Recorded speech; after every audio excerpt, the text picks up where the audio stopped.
வணக்கம் நண்பர்களே. மலர் மருந்துகளில் 19வது மலர் மருந்து நம்ம பார்க்க போறோம். Larch, LARCH, larch. இதோட குறிப்பிட்ட குணாதிசயம் என்னன்னு கேட்டீங்கன்னா, தன்னம்பிக்கை இன்மை,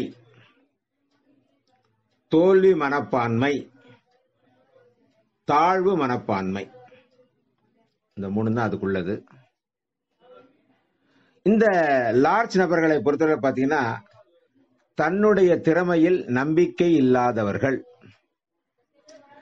எந்த ஒரு காரியத்தை எடுத்தாலும் நம்மளால வெற்றி பெற முடியாது அப்படின்னு நினைக்கக்கூடியவர்கள், ஒரு தேர்வு எழுத போனோட நான் எங்கப்பா பாஸ் பண்ணுவேன் அப்படின்னு நினைக்கக்கூடியவர்கள், எந்த ஒரு காரியம் செய்யணும் கூட துணிந்து தைரியமா இறங்கி பண்ண மாட்டாங்க. இவர்கள் எல்லாமே லார்ச் நபர்கள் தான். இந்த லார்ச் நபர்களுக்கு நம்ம லார்ச் மருந்து கொடுத்தா இதுல இருந்து அவங்க மீண்டு வருவார்கள். மிக நிதர்சனமான உண்மை.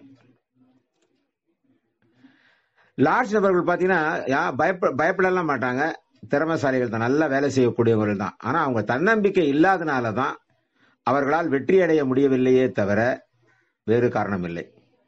ரெண்டாவது சொல்லுவாங்க, எதுக்காகப்பா நான் முயற்சி பண்ணணும் அப்படின்னு சொல்லுவாங்க. எதுக்கு நான் போய் முயற்சி பண்ணணும் அப்படிங்கிறதுக்கு தான் சொல்லுவாங்க. லேக் ஆஃப் செல்ஃப் கான்பிடன்ஸ் சொல்லுவோம். இந்த மருந்துக்கான ஒரு டைட்டில் என்ன? Lack of self confidence.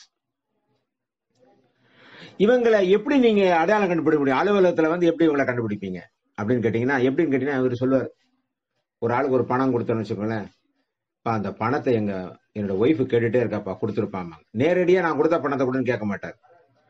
அல்லது என் பையன் சொன்னான், அந்த மாதிரி சொல்லுவாங்க. அலுவலகத்தில் எப்படின்னு கேட்டீங்கன்னா, ஒரு ஆளை வேலை வாங்கன்னு வச்சுக்கோங்களேன், இங்கவா இந்த வேலையை பாடுறா, நான் சொல்லலப்பா இந்த வேலையை, அவர் ஐயா செய்ய சொன்னாருப்பா, எனக்கு தெரியாது அப்படின்றார். இவர் நேரடியா அதை சொல்லி அதை பண்றதுக்கு பதிலா யாரையாவது ஒரு ஆளை துணைக்கு வச்சுக்கிட்டு அவங்கள சாக்கா வச்சு சொல்லிட்டு இருக்கக்கூடிய ஒரு நபராக இருப்பார்கள்.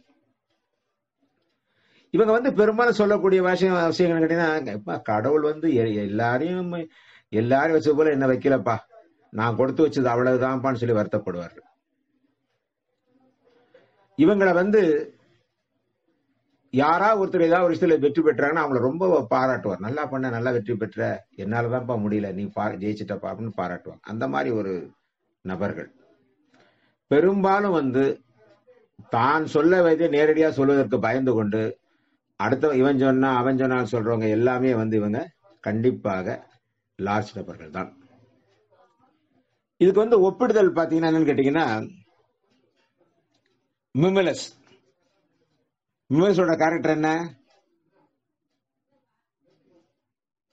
பயம், காரணத்தால் இருக்கக்கூடிய பயம். இன்னொரு ஒப்பிடுதல் கோர்ஸ், தன்னம்பிக்கையின்மை. மூன்றாவது ஒப்பிடுதல் ஹாலி, பொறாமை. இது மூணும் தான். எனக்கு கிடைச்ச அனுபவம் என்னோட என் மகனோட படித்த பையன், மகனோட கிளாஸ்மேட் ஃப்ரெண்ட், அவன் +2 எழுத போற நேரத்துல மக்கார் பண்ண ஆரம்பிச்சுட்டான்.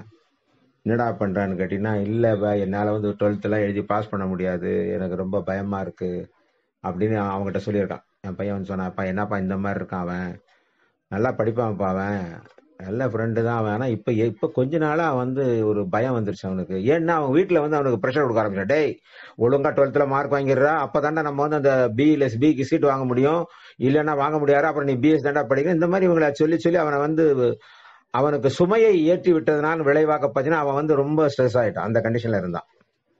அதுக்கப்புறம் இவன்கிட்ட சொன்ன, டேய் நீ ஒண்ணு வேணாண்டா, அவனுக்கு நல்லா ஒரு மருந்து தரேன், இந்த மருந்து அவனுக்கு கொடு, என்ன சொல்லியே கொடுறா அவன்கிட்ட, எங்க அப்பா அவனை சாப்பிட சொன்னாருன்னு சொல்றா, இல்லைன்னா எனக்கு கூப்பிட்டு நான் சொல்றேன், இல்லப்பா நான் சொன்னா கேட்பான்னு கொடுத்தா. அதுக்கப்புறம் பாத்தீங்கன்னா அவன் ஒரு வாரத்திலே நல்லபடியா ஆயிட்டான்.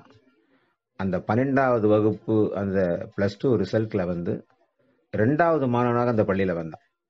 ரொம்ப ரொம்ப ஆச்சரியமாக சொல்ல, எங்க பையன் கூட மார்க் கம்மி தான், அது வேற விஷயம். ஆனா அந்த பையன் அப்படி ஒரு திறமையான ஒரு பையன் அந்த திறமையை விட்டு வெளியில வர வேண்டிய ஒரு சூழ்நிலை அவனுக்கு வந்தது அப்படிங்கறதுதான் விஷயம். எனக்கு லைஃப்ல கிடைச்ச மிகப்பெரிய சக்சஸ்.